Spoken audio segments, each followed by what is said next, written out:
నమస్తే, welcome to NSTV news. ముందుగా ముఖ్యాంశాలు.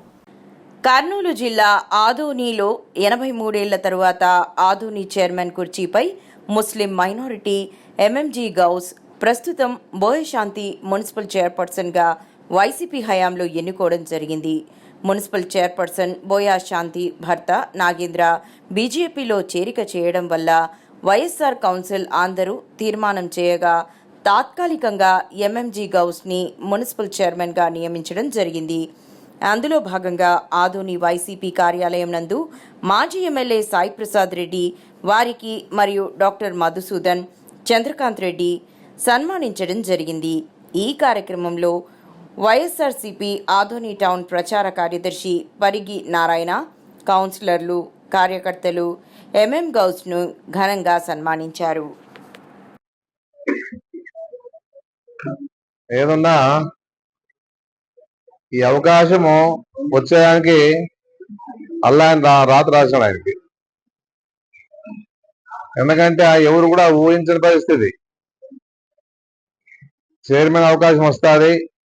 ఒక రోజున్న చైర్మనే, 10 రోజులున్న చైర్మనే, వారం ఉన్న చైర్మనే, అన్ని రకాలుగా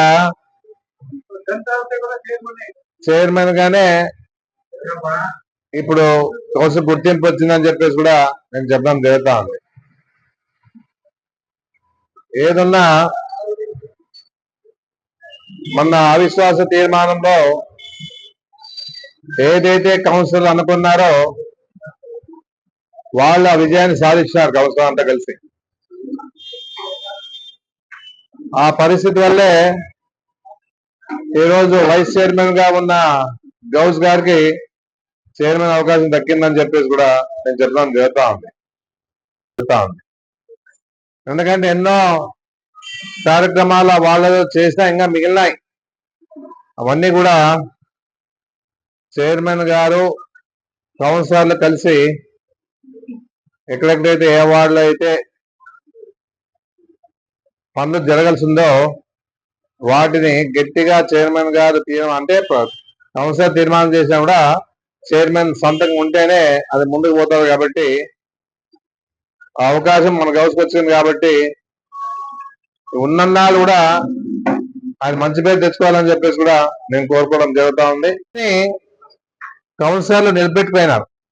ఏదో ఆశపడి అమ్ముడుపోతారని చెప్పేసి చాలా మంది ప్రజల్లో నుంచి మాట వచ్చినా కూడా వాళ్ళు గట్టిగా నిలబడి ఆ విశ్వాస తీర్మానాన్ని నెగ్గించి వాళ్ళు ఈరోజు సపోర్ట్ గా నిలబడి ప్రజల సహకారంతో గెలిచాం. కాబట్టి ప్రజలకు మర్యాదించిన పరిస్థితి ఈ ఆదోన్లో మన కౌన్సిలర్కి ఉందని చెప్పేసి కూడా నేను చెప్పడం జరుగుతుంది. ఎందుకంటే ప్రజలందరికీ నమస్కారం. మా తోటి కౌన్సిలర్లకు, వైస్ చైర్మన్లకు అందరికీ నమస్కారం. ఇక్కడ విచ్చేసిన మీడియా సోదరులందరికీ కూడా పేరు పేరున ధన్యవాదాలు. ముఖ్యంగా ఈరోజు ఈ పదవి రావడానికి కారణము మా వైఎస్ఆర్ పార్టీ తరఫున గెలిచి బీజేపీలో పోయి ఆయన మొగుడు దగ్గర వీళ్ళు దగ్గర పోయినందువలన మరి ఆ విశ్వాసం తీర్మానం పెట్టాల్సిన అవసరం వచ్చింది కాబట్టి నేను ఎలక్టెడ్ గా నేనే ఎలక్ట్ అయింది. బోయస్ చైర్మన్ శాంతా గారి అప్పుడు నేను కూడా ప్రమాణ స్వీకారం చేయించినాం. కాబట్టి ఇద్దరు పేర్లు పంపించినారు. పార్టీకి సీనియర్ అయినా నాన్న పదవికి సీనియర్ కాబట్టి నాకు ఈ పదవి వర్తించింది. 1 రోజున్నా 15 రోజులున్నా ప్రజలకి సేవ చేసే గుణంగా పోతామని మా 36 మంది కౌన్సిలర్లకి కలుపుకొని ఏదైనా వార్డులో అభివృద్ధి పనులు ఉంటే అంతా కలిసికట్టుగా పనిచేస్తామని సభ ముఖ్యంగా తెలియజేస్తున్నాను. నాకు ఈ పదవి వచ్చిన మన సాయి ప్రసాద్ రెడ్డికి, జయమనది రెడ్డికి, వైఎస్ జగన్మోహన్ రెడ్డికి పేరు పేరున ధన్యవాదాలు తెలుపుకుంటాం. ముఖ్యంగా ఇంకొక విషయం ఏమంటే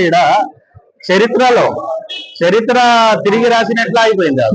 అది ఉంది చరిత్ర. అది కూడా వైఎస్ఆర్ పార్టీకే వర్తిస్తుంది. 100% వైఎస్ఆర్ పార్టీ తరఫు నుంచి గెలిచినాము. వైఎస్ఆర్ పార్టీ తరఫు నుంచి 83 ఏళ్ళప్పుడు మనమైతే చూడలేదు. నాకైతే 53 సంవత్సరాలు కానీ నేనైతే ఎప్పుడు చూడలేదు. మా వాళ్ళు వైస్ చైర్మన్ కి పరిమితం అయిపోయినారు. ఈ సాయి ప్రసాద్ రెడ్డి చరిత్ర తిరిగి రాసినారు. నాకు చైర్మన్ పదవి ఇచ్చి మేము మైనార్టీలు కానీ ఇంకొకరు కానీ అందరు కానీ సాయి ప్రసాద్ రెడ్డికి ఎల్లప్పుడూ రుణపడి ఉంటామని ఈ సభ ముఖ్యంగా తెలియజేసుకుంటూ సెలవు తీసుకుంటాం. నా పేరు MMG Ghouse, Mulla Mohammed Ghouse, municipal chairman Aduru. 83 తర్వాత మాకు వచ్చింది ఈ అవకాశం. ఇండిపెండెన్స్ డే ముందు ఉన్నప్పుడు మరి తర్వాత ఇప్పుడు మాకు వచ్చింది. ఈ షార్ట్ పీరియడ్ కాకున్నట్లా మాకు అధికార పార్టీ వాళ్ళు మాకు సీట్ ఇచ్చి మాకు మైనార్టీలకి 5 years టైం ఇవ్వాలని కూడా ఈ సభ ముఖ్యంగా కోరుకుంటున్నాం. నాకు కాలేకుంటే కూడా ఇంకొకటి నాకంటే మంచోడు ఉన్న చదువుకున్న వ్యక్తి అయినా, లేడీ అయినా, జెంట్స్ అయినా మన వాళ్ళకి 5 years టర్మ్ ఇవ్వాలని కూడా నేను కోరుకుంటున్నాను ఈ సభ ముఖ్యంగా.